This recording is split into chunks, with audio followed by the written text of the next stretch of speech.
fluency will develop and grow in the context of community. That's how it grows.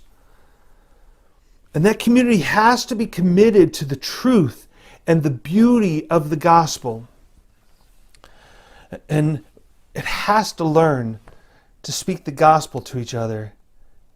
It has to learn to speak the truths of the gospel. So why? I kind of given us a broad idea of why, but why specifically? Why do we need to be part of a gospel community?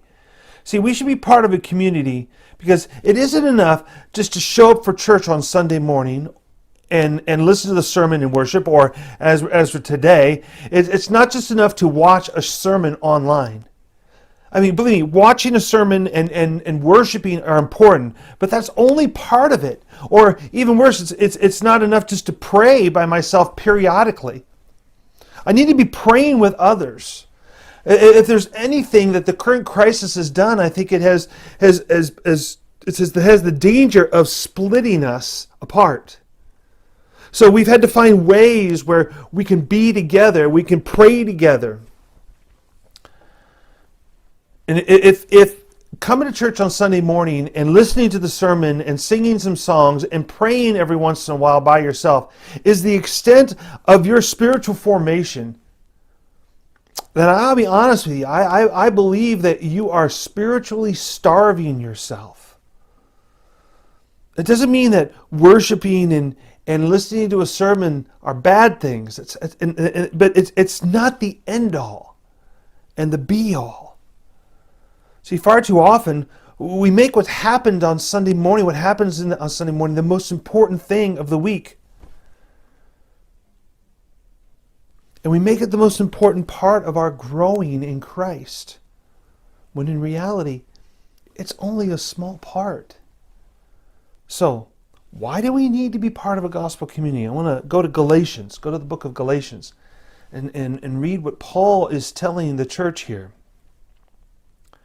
He begins in Galatians 5, verse 3. He says, "For you were called to freedom, brothers." We love our freedom, don't we?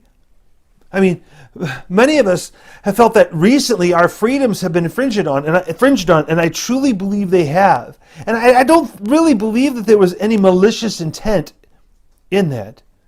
At least from the governors and the president. I don't think that they intended, let's just stomp on their liberties. They were doing it trying to make people feel safe. So I'm not holding that against them. But we look at freedom, especially, we're Americans. we don't take kindly to people stepping on our freedoms. But what does freedom really mean? What is freedom? See, we believe in our culture that freedom is the fact that I get to do what I want to do when I want to do, as long as I don't infringe on somebody else's freedom. So when Paul says that we were called to freedom, we're like, yeah, we were called to freedom. I get to do whatever I want, whenever I want. And if you don't let me, you're encroaching on my freedom. See, some people have taken that to the extreme that they say, well, Jesus wants me to be happy, so he gives me freedom so I can do whatever I want. Whatever makes me happy. But that's not what freedom is. That's not freedom. Paul warns the church. He warns the church in Galatia, and he's warning us today. As we continue in verse 13, he says, "Only do not use freedom as an opportunity for the flesh, but through love serve one another." See, what Paul is saying here is the exact opposite of some of our definitions of freedom.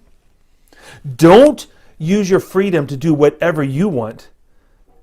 See, we don't have freedom to pursue our own desires or our own happiness, our own agenda, our own comfort, our own convenience. That's not what freedom is. That's not the freedom that was given to us.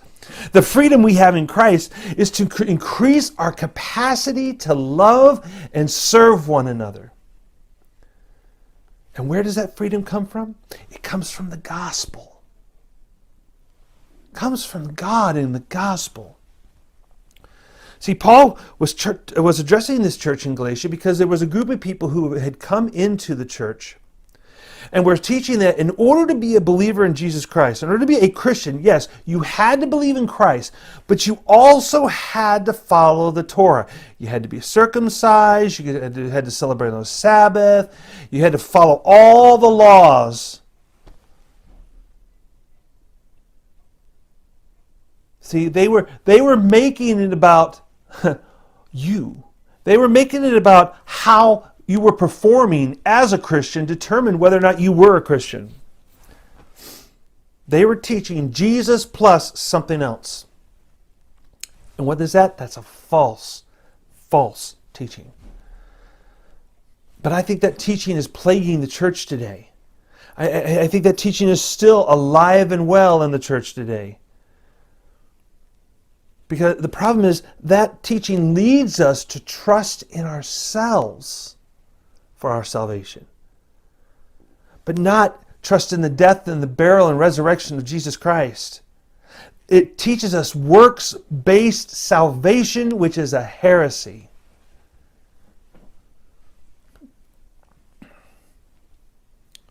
And see, Paul tries to dismantle this false teaching by showing that no one has ever been saved by their works. That doesn't mean we don't do good works. In fact, Paul says we do good works. But that's not the point of our salvation. That's not what gives us our salvation. The works of the flesh cannot save you. See, all the way from the beginning, from the very beginning of creation, salvation has always been by faith. But so many today, in an effort to do good, in an effort to avoid sin, in reality, avoid God, the very one who is good. See, the only faith they have is in their ability to avoid that sin and to avoid those things that are, quote, bad. They have no faith in Jesus Christ. Now, I'm not saying that we're to go out and in our freedom do whatever bad thing we want to do. No, because Paul says, do not use your freedom as an opportunity to satisfy the flesh. And elsewhere he says, should I sin so that grace abounds more? He says, no. But see, in striving to be good, I can miss the very one who's good. And then I'm worshiping me rather than worshiping God. And worshiping the very one who makes me good. See, when we allow the gospel to permeate our lives, we stop looking at our own performance as a way to be good enough, because we cannot be good enough on our own. And we allow God's grace to do what it was intended to do. We'll find ourselves able to love others more and care for them more. That is what the freedom in Christ is for. We can't look at being an active member of the church community as optional. It's not optional, folks. We can't look at church, being involved in the church, as an add-on. It's not an add-on. It's not optional. Community is the natural result of the extension of the gospel in us, of the gospel being lived out in our lives. We can't do that. We can't just add that on, think that that's something extra I don't have to do. If we're going to live in the truth and the reality of the gospel, we need to stop worrying about ourselves and we need to start caring about others. And I'm not saying we don't do that. I'm just saying I need to look at myself and say, am I truly caring for others or am I looking out for me? Because see, Christian growth is the freedom to be in community. Like many other things in the Christian life, being in community, we don't do it because we have to. We do it because we get to. Isn't that the joy of it? The joy of it is being able to be in community because I get to be in community. And if I don't want to, then maybe I don't fully understand the gospel.